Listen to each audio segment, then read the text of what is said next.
Novootkrivene činjenice posljednjih decenija koje su predmet ovog rada doveli su do novog pogleda na prvu Evropu. Znatno drugačije od pogleda oficijalne istorije, koji je prevladao pre 1,5 veka. Međutim, pripadnicima srpske i slovenske autohtonističke istorijske škole je to bilo poznato i mnogo ranije.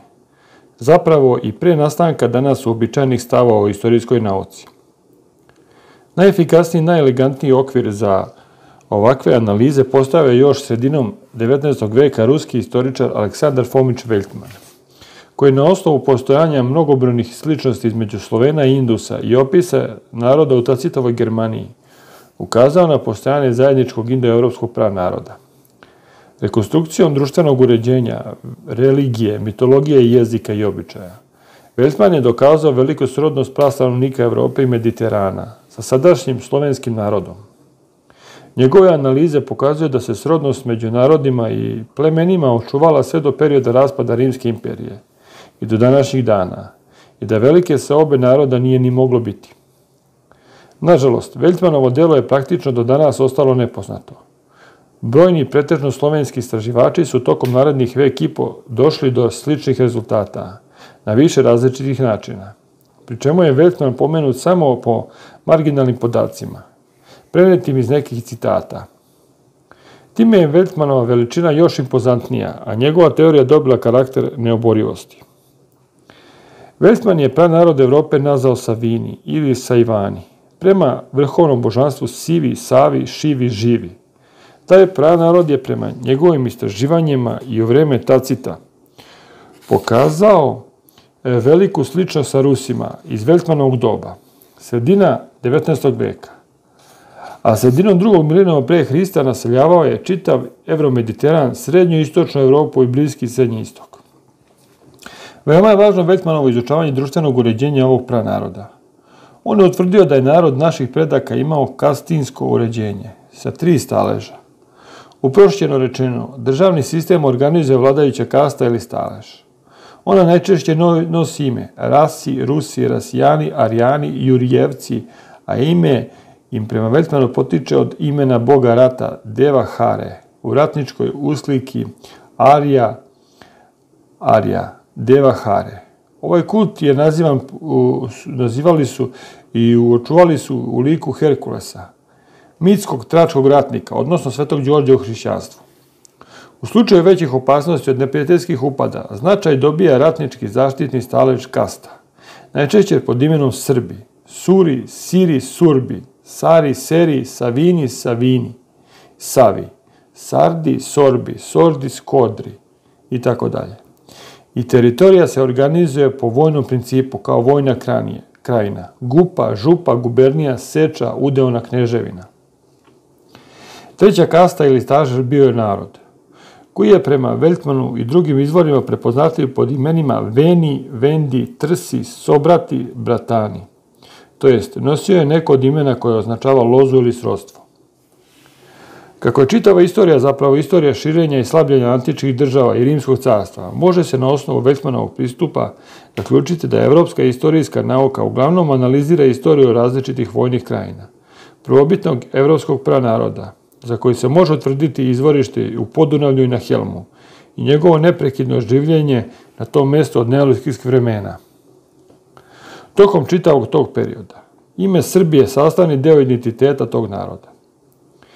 Iz Veltmanovih analiza ili analize po njegovom metodu proizlazi da je širenje vojničkih staleža i uspostavljanje vojnih krajina prilično objašnjenje za mnoge od promjena u Evropi tokom takozvane velike seobe naroda, koju zvanična istorija tretira kao seobu čitavih naroda, a zapravo se radi o pomeranjima vojnih granica, dok je poljoprivredno stanovništvo pretežno ostajalo na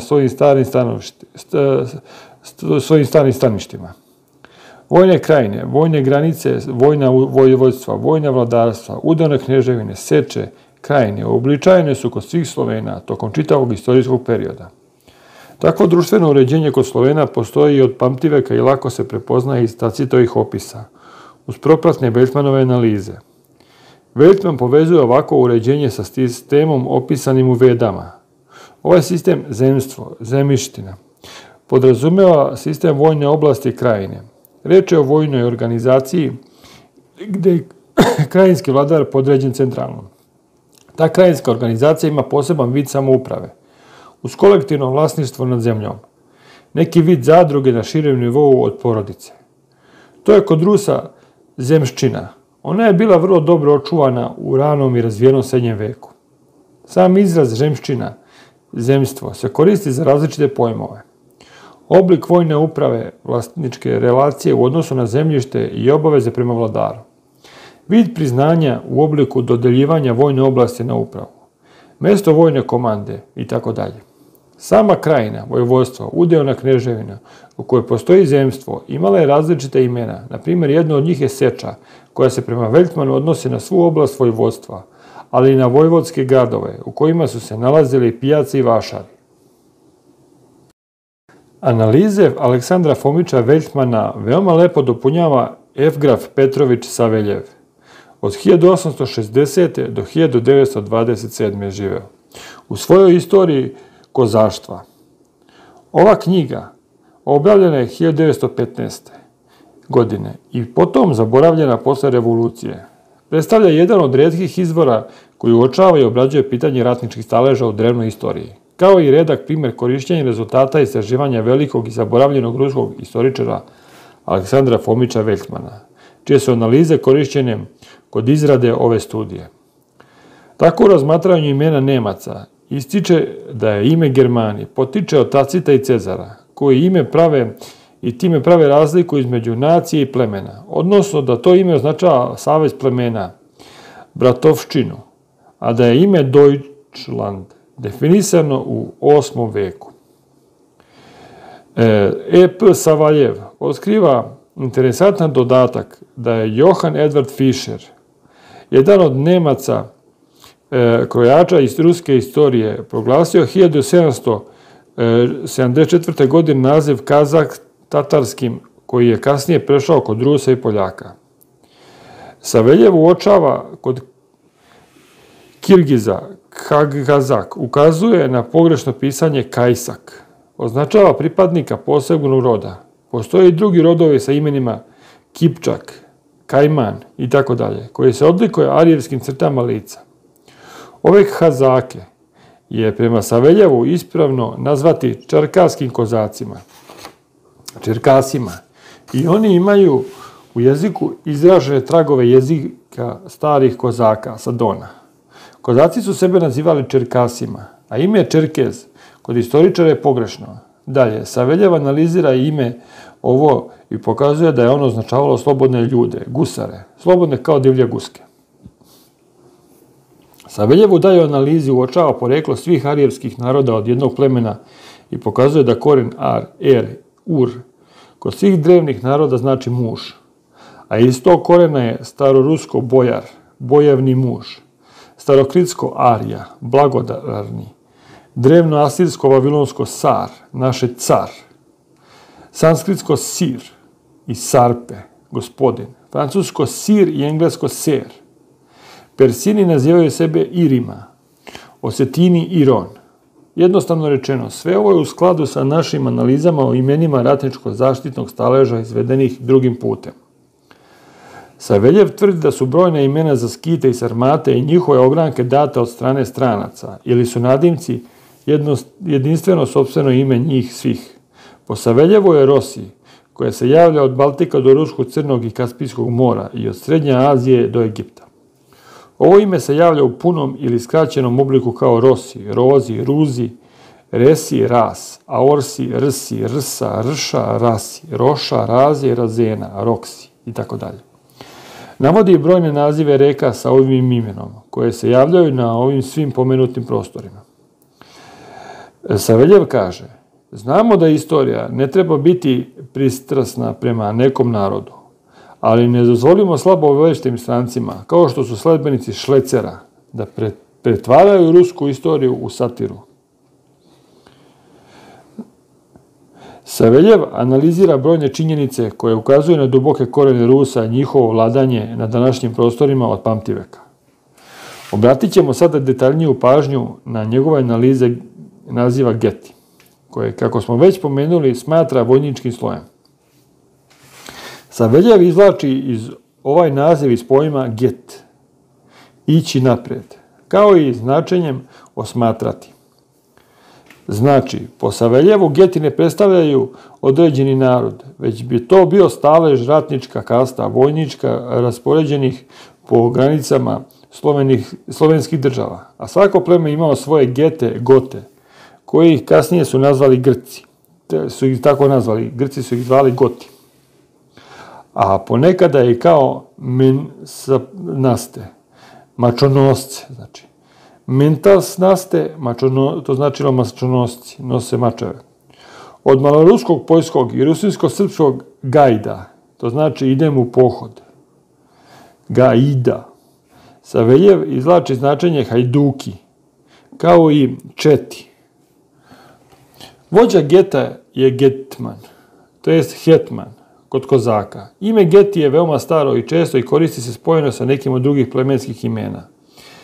Herodotovi Masageti, veliki Sakigeti, Gerosi, Geti Rusi, u današnjem Beludžistanu, Tiregeti, na Tirasu, Dnjestru prema Strabonu i Ptolomeju, Tajnati, Taneti, Geti na Tajnasu, Donu, Tisageti, na Tisi, Getuni i Gotuni, Gotiuni i tako dalje. Osim navedenog, Saveljev konstatuje da Herodot pri opisu Darijevog pohoda govori o getima kao susedima Tračana. Strabon pominje pustinju Geta koju se prostire istočno od Dunava. Posebno ističe gete Ruse, Etruse, u Italiji, koji se još nazivaju Razeni.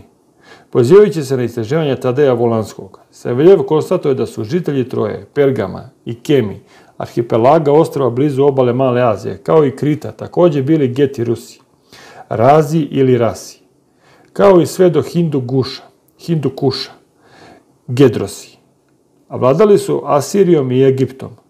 On dalje kaže da su obale Crnog mora, Mala Azija i Krit oblivene krvlju naših predaka. Geti Rusi su još u dnevna vremena iz Italije prodrli u Španiju i u Afriku, čak do Benue, pritoke reke Niger. Saveljev također utvrđuje da su Goti isto što i Geti, kako ih izznačuje Prokopije u 6. veku. Citira Sinkela, istoričara iz 8. veka, koji kaže Skiti kojima je na rodnom jeziku ime Goti i Teofana, koji u istom jeziku kaže Geti ili ono što je isto te isto, Sklavini. Saveljev još kaže da su Geti Hetejani dali Izraeliju vojnički duh, snažno telo i arijske crte lica. Golijat iz Svetog pisma je bio Get, što se vidi iz opisa njegovog oružja, a u prvoj knjizi o carevima takvog oružja nema kod drevnih južnih naroda, Haldejaca, Jevreja i Egipćana, već je to oružje Geta Rusa. Bronzani šlem i štit, bronzane potkolenice, topuz, mač i gvozdeno koplje, baš kao ovaj koja pokazuje tipično skitskog ratnika. Na kraju analize o Skitima i Sarmatima, Evgraf Petrović Saveljev konstatuje da su Skiti i Sarmati isto što i Saki, Čigi Geti i Geti Rusi, Mesageti, Varjazi Rusi, Čerkasi, Kazasi, Azi ili Jasi, Alani, Roksolani i drugi narodi sa obala Crnog, Mramornog, Kaspijskog i Azovskog mora, Prednje Azije i Donje Italije. Da su to sve Sloveni koji su se razdelili u mnoge narode. Vojnički staleži tih naroda su se nazivali Geti ili Goti, a oko Azovskog mora Azi, Kasi, Kasogi, Kasagi, Kazahi i sva ta imena potiču od Az. Ova reč, prema objašnjenju Saveljeva, u uglu između Ruskog, Crnog i Azovskog mora i Kavkaza, označava heroja, gospodina, a ova teritorija se smatra zemljom bogova, Isak, od sek, sekira i sečenje. Svi istoričari navode da su Skiti bili najbolji vojnici, a Geti iz Male Azije su na štitu nosili dvoglavog belog orla, koji i danas se nalazio na grbovima Srbije i Rusije. A u 15. veku je priznat kao nasleđe svih Slovena. Ime Skiti su grčki istoričari davali precima današnjih Slovena prema njihovim štitovima od volovske kože, Skit, priznajući i sami da Skitima to nije sopstveno ime. Analiza Evgrafa Saveljeva potvrđuje rezultate naših analiza, prikazanih u ovoj knjizi, prema kojima je iza brojnih antičkih naroda kriju se zapravo ratnički staleži, slojevi i kaste. predaka današnjih Srba i Rusa i ostalih Slovena. Oni su po običajnom postupku obrazovali posebne autonomne teritorije sa vojnim organizacijama i vojne krajine koje su najčešće nosili imena Srbija, Sirija, Sirbija, Surija, Asirija, ali su paralelno po pravilu javljala imena Rusi, Rasi i Rašani. Geti su specijalna forma ratničkog staleža koji se javlja u stepskim i stepsko-pustinjskim nomadskim krajevima na istoku i kasnije se proširilo na zapad pod imenima Kelti, Geti, Goti, Juti, Varjazi itd. S obzirom na veoma važnu razliku u obliku privrede između zemljoradničke i serbo-raške matice u Podunavlju, na Helmu i u Pridcrnomorju, gde postoje homogeni prirodni uslovi za miran dugoročan razvoj zemljoradničke zajednice i nomadskih zajednica u Maloj Aziji, na Bliskom i Srednjem istoku i u stepskim i stepsko-pustinskim oblastima, bilo bi najispravnije podrazumevati pod getima pokretljive nomadske ratnike koji se kreću u pratnji svojih porodica i rodova.